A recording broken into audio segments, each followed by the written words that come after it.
यीशु मसीह के नाम पे आपको मैं स्वागत करता हूँ एक छोटा सा वीडियो लेके। और आज हम एक प्रश्नों को लेके हम ध्यान करेंगे या मनन करेंगे। ज़्यादातर ये जो प्रश्न है अपना जो अन्य विश्वासी के या अन्य धर्म के लोग पूछते हैं, ज़्यादातर अपना जो मुसलमान भाई बहन जो लोग हैं वो पूछते हैं कि यीशु कहाँ पे ऐसा बोला है कि मैं परमेश्वर हूँ, मेरी आराधना करो। आजकल की दुनिया में बहुत सारे नास्तिक भी हैं, वो भी पूछते हैं और अन्य धर्म के लोग भी पूछते हैं कि यीशु ने कहाँ पे बोला है कि मैं परमेश्वर हूँ या मैं खुदा हूँ, मेरी आराधना करो। तो ये जो सवाल है कभी कभी हम अपने आप के अंदर भी सोचते हैं कि सच में यार बाइबल में कहाँ पे लिखा है, यार यीशु ने खुद कहाँ पे बोला है कि मैं परमेश्वर हूँ, मेरी आराधना करो बोल के। लेकिन एक बात बता दूँ, खुद यीशु ने मरकुस का उसका 10:45 आयत में ऐसा लिखा है, क्योंकि मनुष्य का पुत्र इसीलिए नहीं आया कि उसकी सेवा टहल की जाए, पर इसीलिए आया कि आप सेवा टहल करें और बहुतों के छुटकारे के लिए अपना प्राण दे। हम जानते हैं कि यीशु मसीह ये दुनिया में सेवा पाने के लिए या पूजा आराधना पाने के लिए नहीं आया था, बल्कि उसका खुद का जीवन दे के ये दुनिया का सब लोग को बचाने के लिए, छुटकारा देने के लिए आया था बोल के हम जानते हैं। तो इसी प्रकार से हम बाइबल से भी ऐसे कुछ दावे देखेंगे जो कि सिर्फ परमेश्वर ही कर सकता है।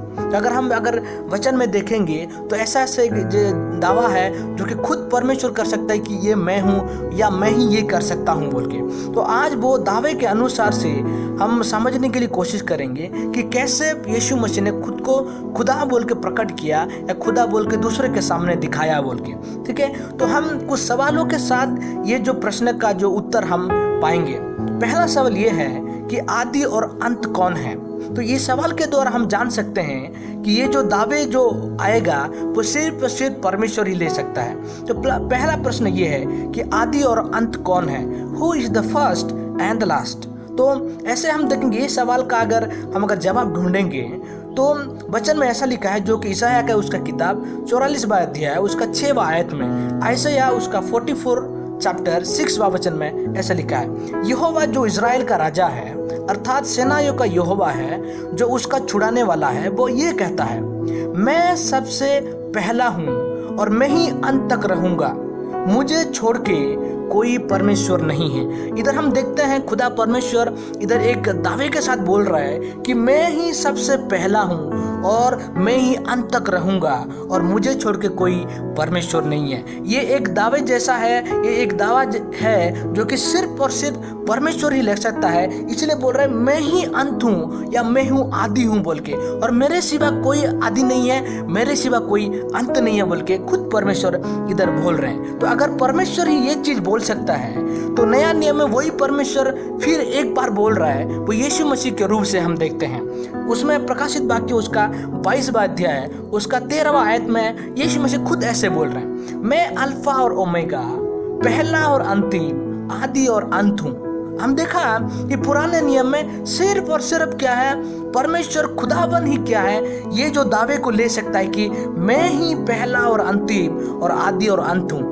परमेश्वर यीशु खुद खुदा था, इसलिए वो ये दावे को खुद पे लेने के लिए वो तैयार था, वो खुद पे लिया वो। इस प्रकार से हम देख सकते हैं कि यीशु मसीह खुदा थे और हमें उनको आराधना करना जरूरी है। दूसरा सवाल यह है कि कौन पाप को क्षमा कर सकता है, हु कैन फॉरगिव सिन। तो अगर ये सवाल को हम देखेंगे तो गिनती का किताब उसका 14वां अध्याय उसका 20वां वचन में ऐसा लिखा है, यहोवा ने उत्तर दिया, मैंने लोगों को तुम्हारे कहने के अनुसार क्षमा कर दिया। मतलब सिर्फ यहोवा ही पापों को क्या करता है, क्षमा कर सकता है। यहोवा को छोड़ के या परमेश्वर को छोड़ के कोई भी ऐसा व्यक्ति नहीं है जो कि हमारा पापों को क्षमा कर सकता है। लेकिन नया नियम में हम देखते हैं यीशु यही दावे को खुद के जीवन में लिया था, यही दावे को खुद अपनाया था। वो हम देखते हैं मरकुस का किताब उसका 2वां अध्याय उसका 5 और 6वां आयत में यीशु ऐसे बोलते हैं, यीशु ने उनका विश्वास देखकर उसे झोले के मारे हुए ऐसे कहा, हे पुत्र तेरे पाप क्षमा हुए। तो हम देखते हैं एक व्यक्ति जो आए हैं यीशु के पास से, वो व्यक्ति को देख के यीशु बोल रहे हैं कि तेरे पाप सब क्षमा हुए बोल के। इसका मतलब हम जानते हैं केवल परमेश्वर ही एक पाप को क्षमा कर सकता है, एक पापी को क्षमा कर सकता है। लेकिन हम इधर देखते हैं कि यीशु मसीह खुद परमेश्वर थे और परमेश्वर है, इसीलिए वो क्या है, एक पापी को क्या है, क्षमा किया है। तो इस प्रकार से हम देख सकते हैं कि यीशु मसीह परमेश्वर थे, इसीलिए वो लोगों को पाप को क्षमा किया है।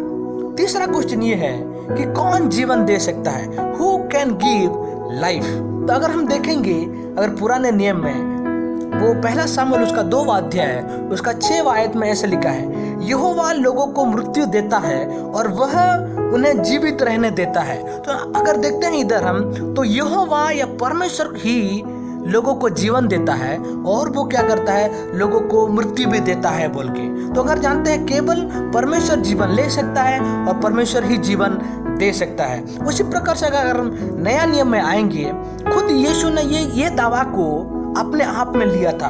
वो हम देखेंगे यूहन्ना का किताब उसका 5वां अध्याय है, उसका 25वां आयत में ऐसा लिखा है, मैं तुमसे सच सच कहता हूँ, वह समय आता है और अब है जिसमें मृतक परमेश्वर के पुत्र का शब्द सुनेंगे और जो सुनेंगे वो जिएंगे। परमेश्वर यीशु खुद बोल रहा है कि जो मेरे आवाज सुनेंगे, मेरे आवाज सुनने के बाद क्या है, जो लोग भी मरे हुए हैं वो लोग जीवित होंगे बोल के। इसका मतलब ये है कि यीशु वो परमेश्वर होने का वो दावा को खुद के ऊपर ले रहा है और यीशु परमेश्वर था, इसीलिए वो जीवन दे पाया बोल के हम वचन में भी देख सकते हैं।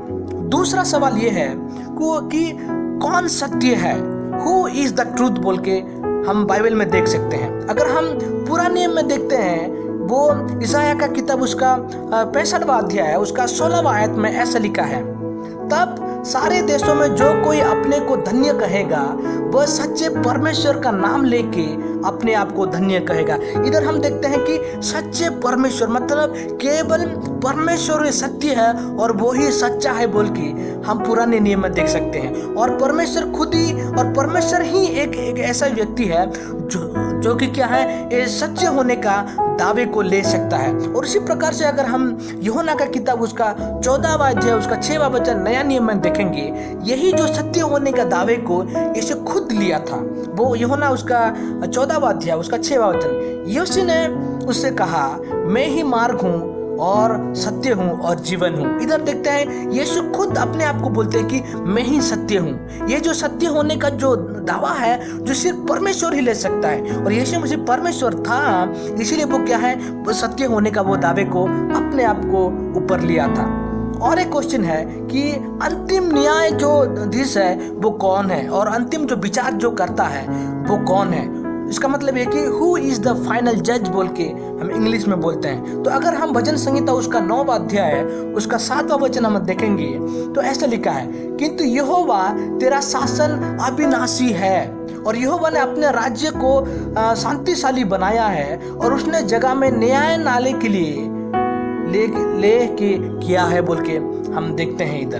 तो इधर हम देख सकते हैं कि परमेश्वर ही एक जो विचार जो करने वाला व्यक्ति है और जो न्याय करने वाला व्यक्ति है, जो कि अंतिम जो न्याय करने वाला जो व्यक्ति है, जो कि वो परमेश्वर ही है और वो खुदाबंद ही है बोल के हम इधर देख सकते हैं।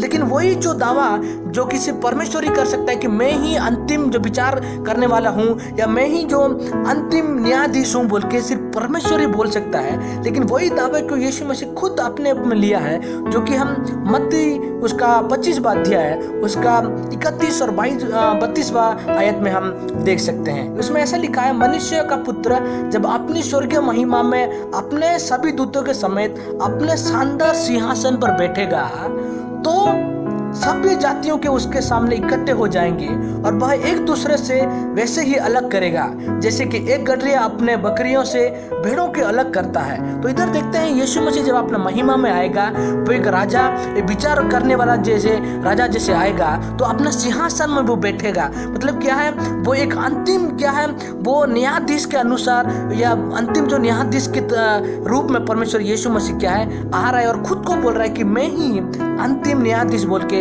या मैं हूँ अंतिम में विचार करने वाला हूँ बोल के यीशु मसीह इधर बोलता है बोल के हम देख सकते हैं। जो कि ये जो अंतिम न्याय करने वाला या अंतिम विचार करने वाला सिर्फ ही यहोवा परमेश्वर ही है और वही यहोवा परमेश्वर का जो दावा यीशु मसीह खुद ले रहा है क्योंकि वो खुद ही परमेश्वर था बोल के हम जान सकते हैं।